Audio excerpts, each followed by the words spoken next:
Today's topic is this introduction to probabilistic reasoning, basic probability, reasoning under uncertainty, Bayes rule and Bayesian networks.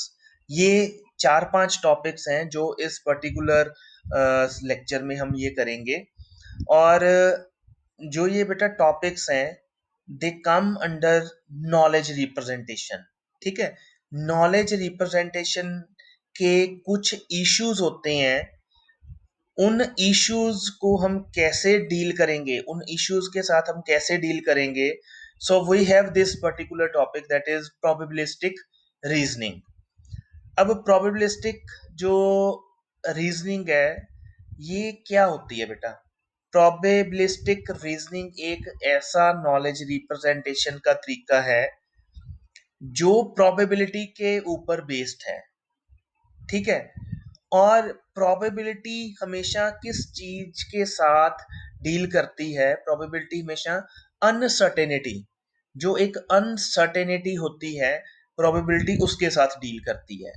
ठीक है, अब probabilistic reasoning में क्या होता है कि जो हमारे पास बेटा कई बार हमारे पास अनसर्टेन इंफॉर्मेशन होती है, अनसर्टेन नॉलेज होती है, जिसके ऊपर हम डिसीजन मेकिंग नहीं कर पा रहे होते। ठीक है, तो probabilistic reasoning is one way जिसमें हम नॉलेज रिप्रेजेंटेशन करते हैं by making use of the concept of probability in order to indicate the uncertainty in knowledge। और probability के साथ साथ हम लॉजिक भी यूज करते हैं उस अनसर्टेनिटी को डील करने के लिए। ठीक है, सो प्रोबेबिलिस्टिक रीजनिंग क्या होती है? एक ऐसा नॉलेज रिप्रेजेंटेशन का तरीका है, ऐसा कॉन्सेप्ट है जिसमें हम अनसर्टेनिटी को रिप्रेजेंट करने के लिए along with the probability we use logic। ठीक है, लॉजिक के साथ साथ हम प्रोबेबिलिटी के कंसेप्ट को यूज करते हैं जो हमारे पास नॉलेज में अनसर्टेनिटी होती है। ठीक है, अब अनसर्टेनिटी क्या होती है बेटे? Uncertainty is the result of someone's laziness and ignorance. Uncertainty किसका रीजन है? Uncertainty is due to someone's laziness and ignorance, and there are number of scenarios where the certainty of something is not confirmed. जैसे मैं अगर एक statement आपको कहूं, it will rain today, so whether this is certain information? नहीं। The reason is I am not certain कि आज rain होगी या नहीं होगी, means the behaviour of something is unknown. अब जैसे मैं कहूं कि ए मैच बिटवीन टू टीम्स, एक मैच होना है दो टीम्स के बीच या फिर दो प्लेयर्स के बीच, like a chess game. So again I am uncertain, uncertainty is there कि कौन सी टीम जो है वो जीतेगी। So there are lot of scenarios in real life जिसमें हमारे पास अनसर्टेनिटी होती है, बट उस अनसर्टेनिटी के बेसिस पे भी हमें डिसीजन लेना होता है। तो उन सिचुएशंस में हमने जो डिसीजन है वो कैसे लेना होता है? We have to use this particular approach that is probabilistic reasoning, in which along with the probability some logic concepts are embedded in order to solve the problem। समझ लगी बेटा प्रोबेबिलिस्टिक रीजनिंग क्या होती है? ठीक है, we basically deal with the uncertainty in probabilistic reasoning. अब next बेटा हमारे पास आता है कि अनसर्टेनिटी को थोड़ा सा और एलेबोरेट करते हैं कि अनसर्टेनिटी होती क्यों है और कैसे आती है। ठीक है, सो अनसर्टेनिटी क्या है कि कोई भी हमारे पास बेटा सिस्टम है ना, कोई भी इंटेलिजेंट सिस्टम है, उसमें कुछ ना कुछ अनसर्टेनिटी उसके साथ जुड़ी होती है, कोई भी सिस्टम है। ठीक है, अब अनसर्टेनिटी जो है नॉलेज बेस्ड सिस्टम जितने भी होते हैं, मैं आपको पहले ही कह रहा हूं कि उसके साथ एसोसिएटेड होती है। पर वो एसोसिएटेड क्यों होती है? क्यों हमारे पास जितने भी इंटेलिजेंट सिस्टम्स हैं उनमें कुछ ना कुछ अनसर्टेनिटी होती है? The reason is data might be missing और unavailable. Data might be missing और अनअवेलेबल। कई बार बेटा जब हम डेटा कलेक्शन कर रहे होते हैं तो डेटा कलेक्शन करते करते क्या होता है कि हमारे पास कुछ इंफॉर्मेशन मिस हो जाती है। मैं आपको कहूं कि आज आप ऐसा करो आप अपनी क्लास का सारा डेटा मेरे को इकट्ठा करके दो कि कौन कहाँ से आता है, उसकी कितनी परसेंटेज है ना? आपने डेटा इकट्ठा करना शुरू किया और बाद में पता चला कि एक पर्टिकुलर स्टूडेंट आज क्लास में से एब्सेंट था। अब अल्टीमेटली क्या होगा? उसका डेटा मिस हो जाएगा और अनअवेलेबल हो जाएगा। अब हो सकता है कि लेटर ऑन वही डेटा जो है वो प्रॉब्लम क्रिएट करे कहीं ना कहीं पे जाके डिसीजन मेकिंग में। सो नॉलेज बेस्ड सिस्टम में क्या होता है कि जब आइदर हम sometimes we we use sensors, हम कई बार कुछ सेंसर्स लगा देते हैं डेटा को इकट्ठा करने के लिए, और ड्यू टू कोई प्रॉब्लम की वजह से वो सेंसर डेटा इकट्ठा नहीं कर पाया, उसमें कुछ डेटा मिस मिस हो गया और अनअवेलेबल हो गया, तो उसकी वजह से भी प्रॉब्लम आ सकती है ना? दूसरा रीजन क्या है कि data might be present but unreliable. कई बार क्या होता है, डेटा प्रेजेंट होता है बट वो अनरिलायबल होता है जहां एम्बिग्यूअस होता है ड्यू टू मेजरमेंट एरर्स और मल्टीपल कन्फ्लिक्टिंग मेजरमेंट्स। अब जैसे मैं आपको कहूं कि आपको ये दीवार की हाइट मेजर करनी है, ठीक है? आपने क्या किया कि एक स्टूडेंट ने दीवार की हाइट को मेजर किया और उसने एक मेरे को बता दिया कि सर इसकी हाइट 12 फीट है। दूसरे स्टूडेंट ने मेजर की, उसने कहा जी 12 फीट 2 इंचेस है। तीसरे ने की, उसने कहा जी नहीं जी ये तो 11 फीट है। और किसी ने कह दिया एक अंदाजा लगा के कि ये 13 फीट लग रही है। अब ये क्या है? This is a kind of measurement error, multiple conflicting measurements, ambiguity आ गई, हमारे पास डिफरेंट वैल्यूज आ गई and we are not sure कि इसमें से कौन सी वैल्यू जो है वो एक्यूरेट है। सो ये भी बेटा एक अनसर्टेनिटी का रीजन होता है ना? And another is the representation of the data may be imprecise। अब जैसे मैंने आपको बताया था कि हमने प्रोपोजिशनल कैलकुलस जब पढ़ा था, तो प्रोपोजिशनल कैलकुलस में क्या था कि every statement is represent with some proposition. ठीक है, चाहे मेरे पास ये लाइन है my name is Vipul Sharma, चाहे मेरे पास ये लाइन है कि आई एम फ्रॉम गुरदासपुर, तो both lines they are represented with common proposition, है ना? हम उसको ए के साथ रिप्रेजेंट कर सकते हैं। अब क्या है, ये वाली रिप्रेजेंटेशन एक इम्प्रिसाइज रिप्रेजेंटेशन है, ठीक है, प्रोपोजिशनल लॉजिक, जिसमें हमें एग्जैक्ट सेंटेंस का समझ नहीं पता चल रहा। तो कई बार क्या होता है कि रिप्रेजेंटेशन के कारण भी, डेटा रिप्रेजेंटेशन के कारण भी हमारी अनसर्टेनिटी जो है सिस्टम में आ जाती है। एंड नेक्स्ट इज डेटा में just be expert best guess. Uncertainty आने का और रीजन क्या है? कई बार जो एक्सपर्ट गेस, मैं आपको कहूं कि इस बंदे की हाइट कितनी है, आप कहो कि हाँ अभी सर मेरे को लगता है कि 5 फुट 5 इंच के करीब हो गई है ना? So what is this? This is your expert guess. अब उसकी वजह से भी कई बार कोई प्रॉब्लम आ सकती है सिस्टम में, अनसर्टेनिटी आ सकती है ना? And next is data may be based on defaults and defaults में हैव एक्सेप्शंस। अब इसमें क्या है कि कई बार आपने देखा होगा, हम किसी चीज की बाई डिफॉल्ट वैल्यू ले लेते हैं, कहते हैं जी इसका बाई डिफॉल्ट क्या आ रहा है वही ले लो, है ना? तो वो बाई डिफॉल्ट की वजह से भी कई बार जो हमारे सिस्टम में अनसर्टेनिटी जो है वो आ जाती है। सो दीज आर, ये पेपर में कई बार क्वेश्चन आ जाता है कि what are the different sources of uncertainty in data. तो कौन कौन से सोर्सेज हैं? कई बार डेटा मिसिंग होता है जहां अनअवेलेबल होता है, कई बार सिस्टम डेटा जो होता है सिस्टम में वो अनरिलायबल होता है, इम्प्रिसाइज होता है, एक्सपर्ट का बेस्ट गेस होता है, बेस्ड ऑन डिफॉल्ट होता है और डिफॉल्ट में हैव एक्सेप्शंस। ठीक है, तो इन रीजंस के कारण हमारे सिस्टम में अनसर्टेनिटी जो है वो आती है। अब इतने सारे एरर्स के सोर्सेज हैं डेटा में, ठीक है, there are number of sources of errors, काफी सारे एरर के सोर्सेज हैं, ठीक है। बट अब इसमें प्रॉब्लम क्या आ रही है कि जो नॉलेज बेस्ड सिस्टम होते हैं, नॉलेज बेस्ड सिस्टम जो है वो वर्क करते हैं on the basis of knowledge, ठीक है। तो अगर हमारे पास अनसर्टेन इंफॉर्मेशन है, तो अनसर्टेन इंफॉर्मेशन होने के टाइम पे जो नॉलेज बेस्ड सिस्टम्स जितने भी हैं वो एक बेटर डिसीजन मेकिंग नहीं कर पाएंगे। और अगर एक बेटर डिसीजन मेकिंग नहीं कर पाएंगे तो डेफिनेटली जो उन्होंने एक इंटेलिजेंट डिसीजन लेना है वो इंटेलिजेंट डिसीजन नहीं ले पाएंगे। सो दैट मीन्स इन सारी चीजों के होने की वजह से हमारा सिस्टम जो है वो एक्यूरेटली काम नहीं करेगा।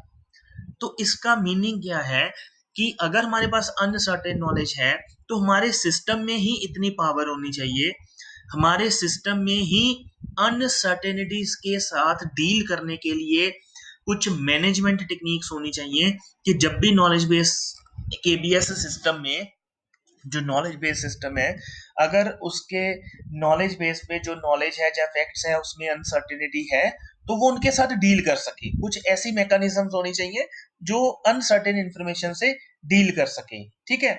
अब जो अनसर्टेनिटी एक स्कीम होती है, जितनी भी अनसर्टेनिटी स्कीम्स हैं, अगर हमने उसके साथ डील करना है तो we are concerned with three issues. हम तीन इश्यूज के साथ कंसर्न्ड होते हैं। पहला, how to represent uncertain data, कि अनसर्टेन डेटा को कैसे रिप्रेजेंट करना है। सेकंड इशू होता है हाउ टू कंबाइन टू और मोर पीसेस ऑफ अनसर्टेन डेटा, कि अगर हमारे पास दो या दो से ज्यादा फैक्ट्स हैं जो अनसर्टेन डेटा को रिप्रेजेंट कर रही हैं, उनको कैसे कंबाइन किया जा सकता है। और थर्ड इशू होता है कि जब हमारे पास डेटा ही अनसर्टेन है तो उस अनसर्टेन डेटा से हम इन्फ्रेंस को कैसे ड्रॉ कर सकते हैं। नो, इन्फ्रेंस क्या होता है? डिड्यूस करना। हमारे पास कुछ दो फैक्ट्स दिए हुए हैं, तीसरे फैक्ट को निकालना, नए फैक्ट, नई नॉलेज को क्रिएट करना। तो जब हमारे पास अनसर्टेन डेटा है तो अनसर्टेन डेटा के टाइम पे हम नई नॉलेज को इन्फर कैसे कर सकते हैं। So basically there are three issues. जितनी भी अनसर्टेनिटी स्कीम्स होती हैं उसमें हम ये तीन इश्यूज के साथ डील करते हैं। ठीक है।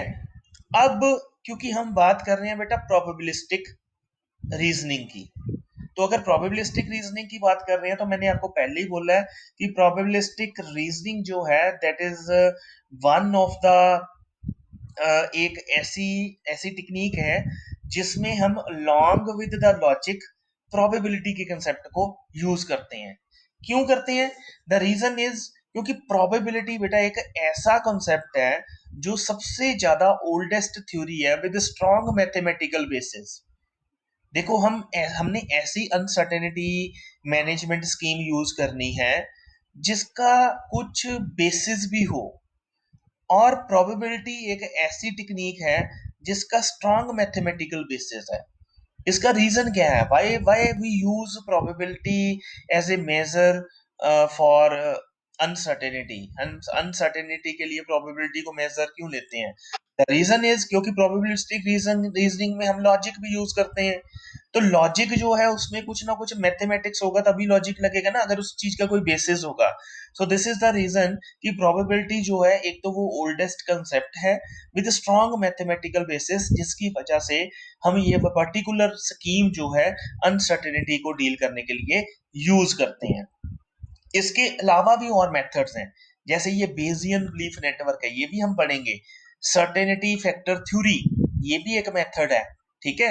मतलब अनसर्टेनिटी को डील करने के लिए we have many methods, and probability is one of the oldest method with strong mathematical basis.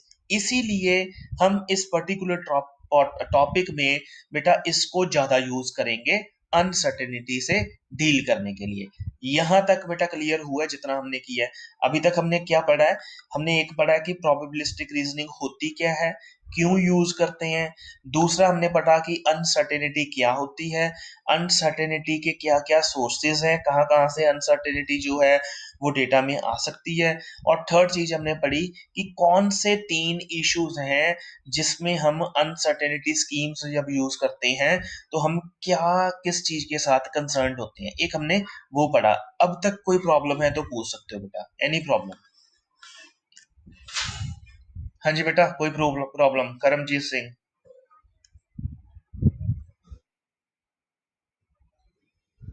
हाँ बेटा, है कोई प्रॉब्लम?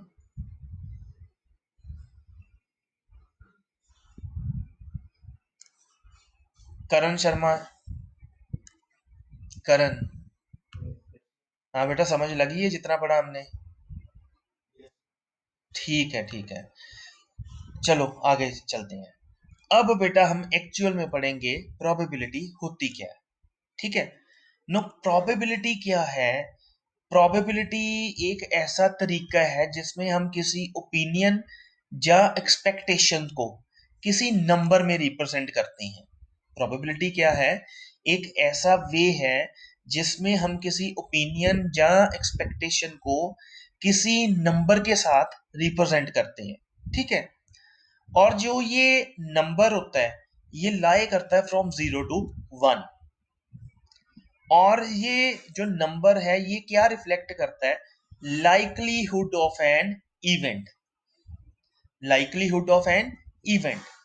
अगर मैं कहूं कि किसी एक्सपेक्टेशन का, किसी ओपिनियन का जो लाइकलीहुड ऑफ एन इवेंट जो है दैट इज 1, उसका क्या मीनिंग है बेटा? अगर मैं ये कह रहा हूं, अगर किसी ओपिनियन का या एक्सपेक्टेशन का जो लाइकलीहुड है अक्कर होने का, उसकी जो वैल्यू है दैट इज 1, उसका क्या मीनिंग है? Yes, then there are 100% chances कि वो चीज जो है वो होगी ही होगी। उसका मीनिंग क्या है कि मैंने प्रोबेबिलिटी में 0 to 1 किसी किसी भी ओपिनियन या किसी भी एक्सपेक्टेशन को, अगर मैं कहूं कि it will rain today and the probability is 0.7, तो उसका मतलब क्या है? 70% चांसेस आर देयर कि उसकी प्रोबेबिलिटी 70 है, तो वो इवेंट जो है वो अक्कर होगा। 70% चांसेस आर देयर। अगर मैं कहूं कि हाँ भी किसी चीज को अक्कर होने के 20% चांसेस है, उसकी 0.2 वैल्यू है, तो उसका मतलब क्या है? 20% चांसेस आर देयर कि वो इवेंट जो है वो अक्कर होगा, है ना? सो प्रोबेबिलिटी क्या है? प्रोबेबिलिटी एक ऐसा मेजर है, एक ऐसी वैल्यू है जो हमें बताती है लाइकलीहुड ऑफ एन इवेंट कि ये इवेंट की कितनी चांसेस हैं अक्कर होने के। ठीक है, अब किसी चीज के, किसी एक्सपेक्टेशन के क्या चांसेस होते हैं कि वो अक्कर हो? They are equal to the number of ways that even can occur, number of ways that even can occur divided by the total number of all possible events. बेटा ये याद रखना है, किसी भी पर्टिकुलर इवेंट के occur होने के क्या चांसेस होते हैं। ठीक है, किसी भी इवेंट के अक्कर होने के क्या चांसेस हैं, वो किसके इक्वल टू होता है? The number of ways that event can can occur. कितने तरीके हैं कि वो इवेंट अक्कर होगा, divided by total number of all possible events. इसको मैं एक एग्जांपल के साथ समझाता हूं। बेटा एग्जांपल क्या है हमारे पास? The probability of throwing two successive heads with a fair coin is 0.25। उसने पहले ही बता दिया। अब मेरे को ये बताओ, सपोज बेटा मेरे पास दो कॉइन्स हैं, दो सिक्के हैं। एक सिक्के को हम, एक सिक्के का क्या होता है? एक हेड होता है जहां टेल होती है। सिमिलरली दूसरे सिक्के का भी एक हेड या टेल होगी।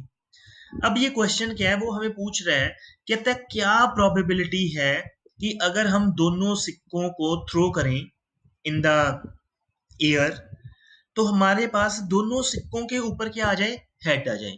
क्या प्रोबेबिलिटी है? और ऊपर हमने अभी पढ़ा है कि एक पर्टिकुलर इवेंट अक्कर होने की क्या प्रोबेबिलिटी होती है। अगर हमने प्रोबेबिलिटी कैलकुलेट करनी हो कि एक पर्टिकुलर इवेंट के अक्कर होने की क्या है, तो वो कैसे कैलकुलेट करते हैं? Number of veg the event can occur divided by total number of all possible events, ये फॉर्मूला होता है। देखो अब हम इस क्वेश्चन को कैसे सॉल्व करेंगे। क्वेश्चन मैं फिर रिपीट कर रहा हूं, कहता क्या प्रोबेबिलिटी है कि अगर हम दो कॉइन्स को हवा में उछालें और हमारे पास दोनों कॉइन्स के ऊपर क्या आ जाए? हेड आ जाए। ठीक है, क्या प्रोबेबिलिटी है? अब कैसे है देखो, हमारे पास क्या कॉम्बिनेशंस बन सकते हैं? जहां तो दोनों कॉइन्स के ऊपर हेड आ जाएगा, जहां एक कॉइन के ऊपर हेड जहां दूसरे के टेल आ जाएगा, जहां पहले के ऊपर टेल आ जाएगा जहां दूसरे के ऊपर हेड आ जाएगा, या फिर दोनों के ऊपर टेल आ जाएगा। यही हमारे पास चार कॉम्बिनेशंस बने। ठीक है, अगर एक दो कॉइन्स को हम हवा में उछालेंगे तो हमारे पास ये चार कॉम्बिनेशंस बन सकते हैं, चार आउटकम्स आ सकती हैं। जहां तो दोनों के ऊपर हेड आ जाएगा, जहां दोनों के ऊपर टेल आ जाएगा, जहां पहले के ऊपर हेड आ जाएगा दूसरे के ऊपर टेल आ जाएगा, जहां पहले के ऊपर टेल आ जाएगा दूसरे के ऊपर हेड आ जाएगा। इसका मतलब क्या है कि हमारे पास जो total number of possible events हैं, total number of possible outcomes हैं वो कितनी हो गई, 4। और ये हम कहां पे रखेंगे, डिवाइडेड के नीचे। So we have written 4 here. और ऊपर 1 क्यों लिखा, ऊपर 1 हमने इसलिए लिखा क्योंकि हमारा जो फेवरेबल इवेंट है, फेवरेबल इवेंट क्या है कि दोनों कॉइन्स के ऊपर हेड आ जाए।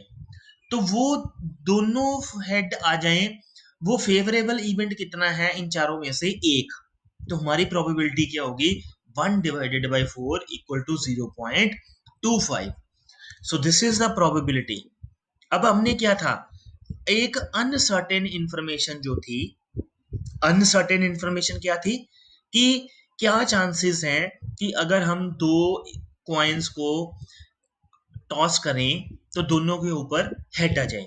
अब मेरे पास ये एक अनसर्टेन इंफॉर्मेशन थी, but by making use of this probability what I have done is, मैंने प्रोबेबिलिटी के कंसेप्ट को यूज करके, मैथमेटिक्स के कंसेप्ट को यूज करके एक न्यूमेरिक वैल्यू निकाल दी जो मेरे को ये बता रही है सर्टेनिटी। अब देखो, very less probability is there, 0.25, बड़ी कम प्रोबेबिलिटी है कि दोनों के ऊपर हेड आ जाए। और कितनी है, दिस इज 1/4, 0.25। अब इसके बेसिस पे तो मैं डेफिनेटली डिसीजन ले सकता हूं ना, ठीक है। जैसे बेटा मैं आपको कहूं कि जैसे कई लोग लॉटरी डालते हैं, है ना, हम कहते हैं जी अच्छा लॉटरी डालो, तो लॉटरी आप क्या होते हो, आप अनसर्टेन होते हो कि क्या मेरी लॉटरी निकलेगी कि नहीं निकलेगी, है ना। तो अब उसमें क्या है कि आपकी जहां तो लॉटरी निकलेगी जहां नहीं निकलेगी, दो ही ऑप्शन, दो ही हमारे पास फेवरेबल इवेंट्स हैं। तो कितने चांसेस हैं, 50% प्रोबेबिलिटी इज देयर, है ना। क्योंकि उसमें क्या है कि जहां निकलेगी जहां नहीं निकलेगी, ये दो ऑप्शंस हो गई हमारे पास। और आप चाहते हो कि फेवरेबल इवेंट क्या है, निकलनी चाहिए, तो 1 डिवाइडेड बाय जो आपके पास 2 हो गया, वो कितना हो गया, 0.5। ठीक है। सो बेटा ऐसे हम क्या करते हैं कि किसी भी अनसर्टेन इंफॉर्मेशन को by making use of this probability concept हम एक वैल्यू के साथ उसको डिनोट कर सकते हैं, जो वो वैल्यू हमें बताएगी कि इसमें कितनी की सर्टेनिटी है। अगर मान लो बेटा इसी में हमारे पास अगर वैल्यू आती 0.95 या 0.9, तो उसमें क्या था, बहुत ज्यादा प्रोबेबिलिटी है, 90% प्रोबेबिलिटी है कि हेड आएगा, तो डेफिनेटली बेटा हम उसके ऊपर कोई डिसीजन ले सकते हैं। ठीक है। तो ये प्रोबेबिलिटी का कंसेप्ट हमें ये बताता है कि हमें वो काम करना चाहिए या नहीं करना चाहिए, डिसीजन मेकिंग में हेल्प करता है। तो ये तो हो गया बेटा प्रोबेबिलिटी क्या होती है और प्रोबेबिलिटी कैसे कैलकुलेट करते हैं। नेक्स्ट बेटा हमारे पास आता है इवेंट। अब प्रोबेबिलिटी में हम बड़ा एक यूज करते हैं टर्म दैट इज इवेंट। अब इवेंट क्या होता है बेटा, अब देखो पहले तो एक आ रहा है सैंपल स्पेस, एस। अब सैंपल स्पेस क्या होती है, सैंपल स्पेस बेटा क्या थी, जो इस अभी हमने जो ये एग्जांपल की है, इसमें देखो जो पॉसिबल 4 आउटकम्स थी, ये मेरे पास क्या बन गई, सैंपल स्पेस। सो सैंपल स्पेस क्या होती है, ऑल पॉसिबल आउटकम्स क्या क्या आ सकती हैं, वो सारी क्या होती है मेरे पास, सैंपल स्पेस। इवेंट क्या होता है, इवेंट क्या है कि मेरे को क्या चाहिए, दो सक्सेसिव हेड्स चाहिए, तो इस चीज को मैं क्या बोलूंगा, हेड इवेंट। ठीक है। इवेंट क्या होता है, every non subset A is called as an event. ठीक है। जितने भी नॉन एम्प्टी सबसेट है ए, वो क्या होगा, एक इवेंट। जैसे ये सैंपल स्पेस है, तो सैंपल स्पेस एस में अगर मैं कहूं कि अच्छा जी एक कॉइन पे हेड आ जाए दूसरे पे टेल आ जाए, व्हाट इज द प्रोबेबिलिटी कि अगर, बता सकते हो बेटा, व्हाट इज द प्रोबेबिलिटी कि मेरे पास अगर मैं दो कॉइन्स इकट्ठे थ्रो करूं तो मेरे पास एक पे हेड आ जाए दूसरे पे टेल आ जाए, क्या प्रोबेबिलिटी होगी बताओ।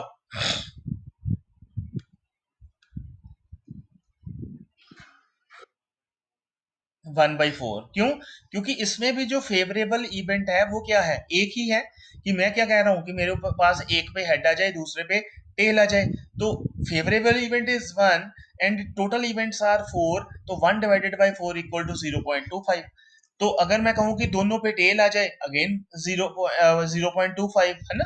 तो अब इवेंट हम एवरी नॉन एम्प्टी सबसेट, इसको नॉन एम्प्टी सबसेट क्यों कह रहे हैं, क्योंकि जो इवेंट होगा ना बेटा कोई भी, वो इवेंट एक पॉसिबल इवेंट ही होना चाहिए। इम्पॉसिबल जो होता है that is not an event. वो क्या होगा, हमारे पास एक नल सेट जिसको हम फाई बोल देते हैं, null set that phi is an impossible event. Possible event क्या होगा, जो सैंपल स्पेस में से हम एक इवेंट ले रहे हैं, ठीक है। So I have written here S is a sure event. S एक श्योर इवेंट क्यों होगा, क्योंकि वो हम एक सैंपल स्पेस से ले रहे हैं, और सैंपल स्पेस में वही इवेंट्स आएंगे जो बेसिकली अक्कर हो सकते हैं। नल सेट में एक इम्पॉसिबल इवेंट आएंगे, null set is five, empty set, empty set में कोई भी इवेंट नहीं है, तो वो क्या होगा, एक इम्पॉसिबल, जिसमें कुछ है ही नहीं तो वो एक क्या होगा, इम्पॉसिबल इवेंट। एक होता है श्योर इवेंट, श्योर इवेंट कौन सा होगा, जो सैंपल स्पेस में से हम ले रहे हैं। अब नेक्स्ट आ रहा है, कहता कि अगर हम ऐसे लिख रहे हैं P ब्रैकेट में A, इसका क्या मतलब है, इसका मतलब क्या है, probability of an event A, probability of an event A, mathematically हम उसको ऐसे रिप्रेजेंट करते हैं। नेक्स्ट आ रहा है प्रोबेबिलिटी ऑफ फाई, फाई क्या था, नल सेट, तो नल सेट की प्रोबेबिलिटी क्या होगी, हमेशा जीरो। क्यों, क्योंकि वो एक इम्पॉसिबल इवेंट है जो अक्कर हो ही नहीं सकता। बेटा समझ लगी है, probability of null set phi is always zero. The reason is क्योंकि वो एक इम्पॉसिबल इवेंट है जो अक्कर हो ही नहीं सकता। अब यहां पे हमने लिखा है P S equal to one, P S equal to one का क्या मतलब है, S is the sample space, S क्या थी मेरे पास, सैंपल स्पेस। और बेटा अगर इसको मैं चेक करूं, देखो H H H T T H N T T, ये मेरे पास क्या था, एस, ये एक टोटल एस सेट है जिसमें चार इवेंट्स जो अक्कर हो सकते हैं उस पर्टिकुलर केस में वो है। एच एच की प्रोबेबिलिटी क्या थी, 0.25, एच टी की भी प्रोबेबिलिटी क्या है, 0.25, इसकी भी प्रोबेबिलिटी क्या है, 0.25, इसकी क्या प्रोबेबिलिटी 0.25। तो अगर मैं इन सबका सम करूं तो मेरे पास क्या आ जाएगा, 0.25 प्लस 0.25 प्लस 0.25 प्लस 0.25, तो उसका सम क्या आ गया, 1। तो दैट मीन्स जो प्रोबेबिलिटी ऑफ सैंपल स्पेस होगी वो मेरे पास क्या होगी, 1। मतलब इंडिविजुअल प्रोबेबिलिटीज को अगर उस सैंपल स्पेस की को मैं प्लस कर दूं तो वो हमेशा उसका सम क्या आना चाहिए, 1। So I have written here the probability of all events S, वो क्या होगी, उस एक इवेंट की प्रोबेबिलिटी, दूसरे इवेंट की प्रोबेबिलिटी प्लस तीसरे इवेंट की प्रोबेबिलिटी, वो सारे इवेंट्स की प्रोबेबिलिटी को अगर हम प्लस कर दें तो वो हमारे पास 1 के इक्वल होनी चाहिए। समझ लगी बेटा। अब इसके बाद हमारे पास आ रहा है, इसको हम ना एक्सियोम्स ऑफ प्रोबेबिलिटी भी बोलते हैं। अगर पेपर में ये क्वेश्चन आ जाए, what are the different axioms of probability, laws of probability, तो पहला लॉ क्या कहता है, कहता है कि नल सेट, जो नल सेट होता है that is denoted by phi, और वो एक इम्पॉसिबल इवेंट होता है। S is a sure event, और probability of A, P A का क्या मतलब है, probability of an event A, और प्रोबेबिलिटी ऑफ ए क्या होगी, प्रोबेबिलिटी ऑफ ए जो है वो मैंने आपको पहले ही बता दिया है कि जो हमारे पास फेवरेबल आउटकम है divided by total number of outcomes, वो हमारे पास हम एक पर्टिकुलर इवेंट की प्रोबेबिलिटी को कैलकुलेट करने के लिए वो फॉर्मूला यूज करते हैं। अब वो क्या कह रहा है, लास्ट में वो कह रहा है कि अगर ए और बी कोई इवेंट्स हैं, देन ए इंटरसेक्शन बी भी एक इवेंट होगा, ए यूनियन बी भी एक इवेंट होगा, और ए का कॉम्प्लीमेंट भी इवेंट ही होगा।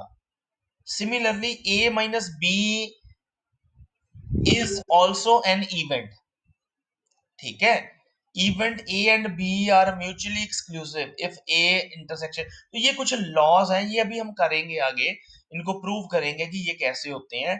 But in this particular slide ये हमारे पास थोड़ी सी हमें अंडरस्टैंडिंग हुई होगी कि प्रोबेबिलिटी क्या होती है, इवेंट की प्रोबेबिलिटी कैसे कैलकुलेट करते हैं, एक इम्पॉसिबल इवेंट की प्रोबेबिलिटी क्या होती है, और एक जो श्योर इवेंट होता है उसकी प्रोबेबिलिटी क्या होती है। आई आई थिंक कि बेटा आपको यहाँ तक क्लियर हो गया होगा, ताकि हम आगे चलें, चलें आगे। यहाँ तक कोई क्वेश्चन है बेटा तो, जगदीप बेटा। निशा, निशा, राजन मेहता। बेटा समझ आ गई है? ठीक है, चलो अब आगे चलते हैं। No, next is this axioms of probability. ये हमने वैसे पढ़ भी लिया है, बट ये थोड़ा सा मैथमेटिक्स की फॉर्म में है, ये मैं बता भी देता हूँ। अब यहाँ पे बेटा क्या लिखा है? यहाँ पे लिखा है probability of A is greater than equal to zero. कोई बता सकता है इसका क्या मतलब है?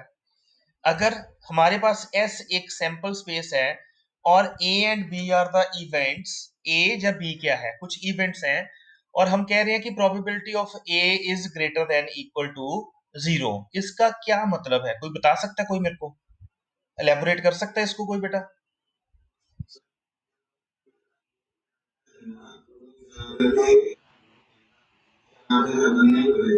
प्रोबेबिलिटी,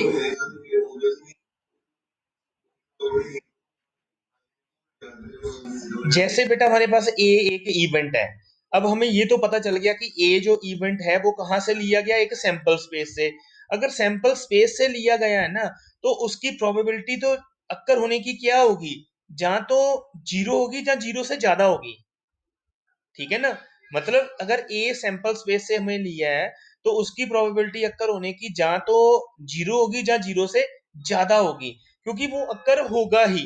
होगा मतलब हम ये कह सकते हैं कि जीरो प्रोबेबिलिटी हो सकती है जहां जीरो से ज्यादा हो सकती है। अब P S equal to one, इसका क्या मतलब है? ये मैंने आपको पहले ही बता दिया है। अगर मेरे पास दो इवेंट्स हैं, ए और बी, तो उसमें क्या हो रहा है कि, हाँ जी,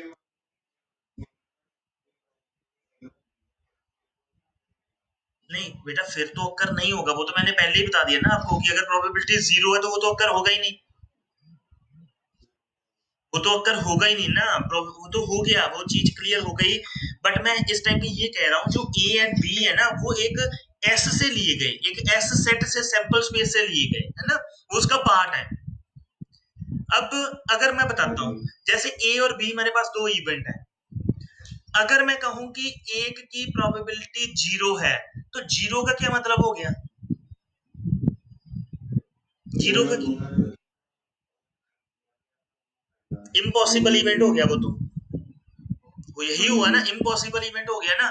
तो अब जब एक की प्रोबेबिलिटी जीरो है, तो दूसरी की प्रोबेबिलिटी क्या होगी फिर?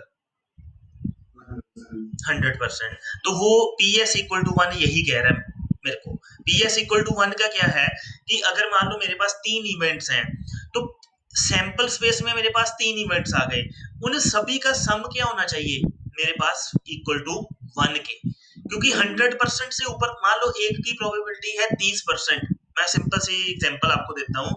एक इवेंट है जिसकी प्रोबेबिलिटी अक्कर होने की 30% है, एक इवेंट है जिसकी प्रोबेबिलिटी है 40%। आप मेरे को बता सकते हो कि थर्ड इवेंट की प्रोबेबिलिटी कितनी हो सकती है?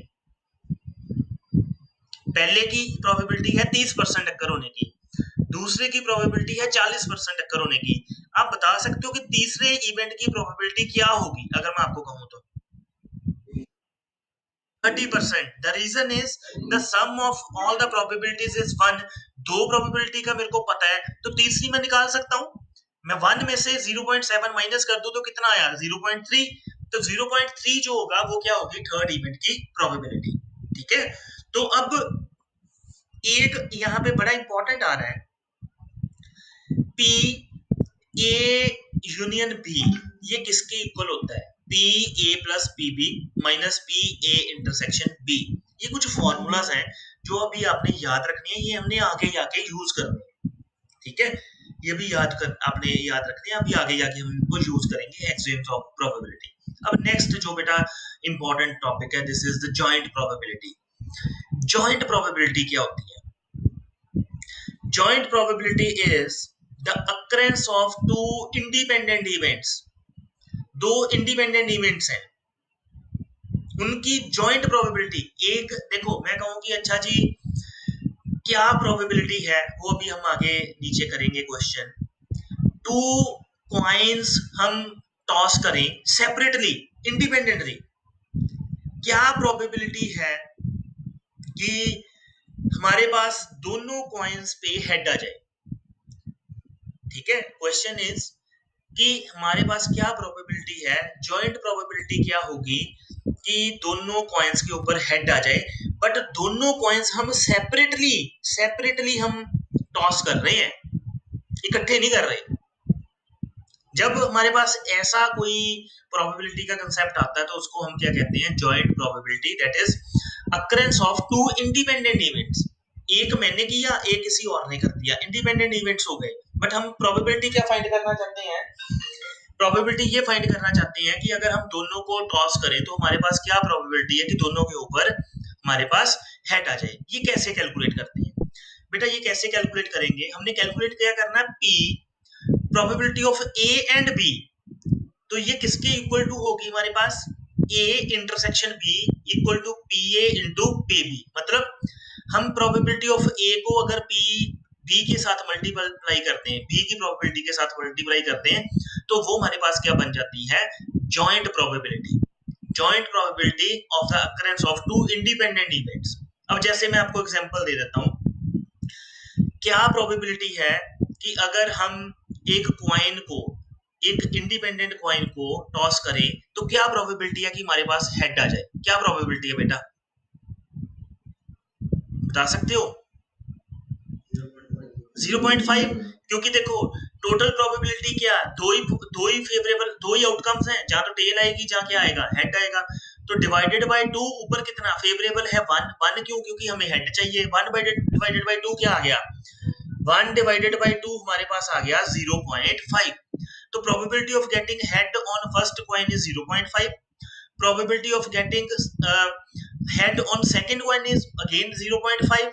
अब जॉइंट प्रोबेबिलिटी अगर मेरे को कैलकुलेट करनी है, that is P A and B, तो वो मैं कैसे कैलकुलेट करूंगा, P A into P B equal to 0.5 into 0.5 equal to 0.25, ठीक है। तो ये मेरे पास आ गई जॉइंट प्रोबेबिलिटी कि अगर मैं दो कॉइन्स को सेपरेटली सेपरेटली इंडिपेंडेंटली टॉस करूं तो दोनों के ऊपर हेड आए, तो मेरे पास वो प्रोबेबिलिटी क्या बनती है, 0.25। इस चीज को हम क्या बोलते हैं, जॉइंट प्रोबेबिलिटी, ठीक है। अब एक और नीचे आ रहा है, ये कह रहा है कि the probability of getting heads on one और on both the coins, union of the probabilities, और आ गया बीच में, एंड की बजाय क्या आ गया, और आ गया।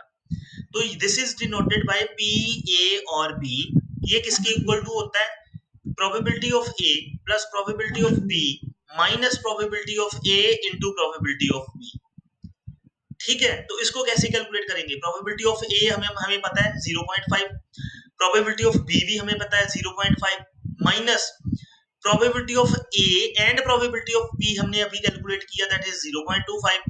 इन सभी को हम कैलकुलेट करेंगे तो हमारे पास बेटा आ जाएगा 0.75।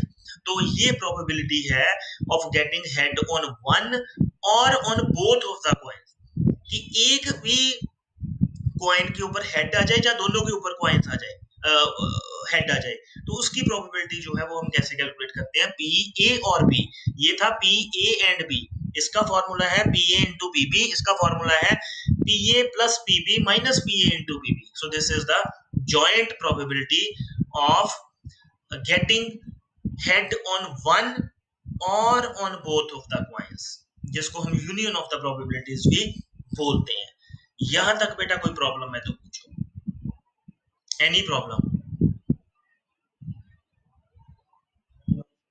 ठीक है।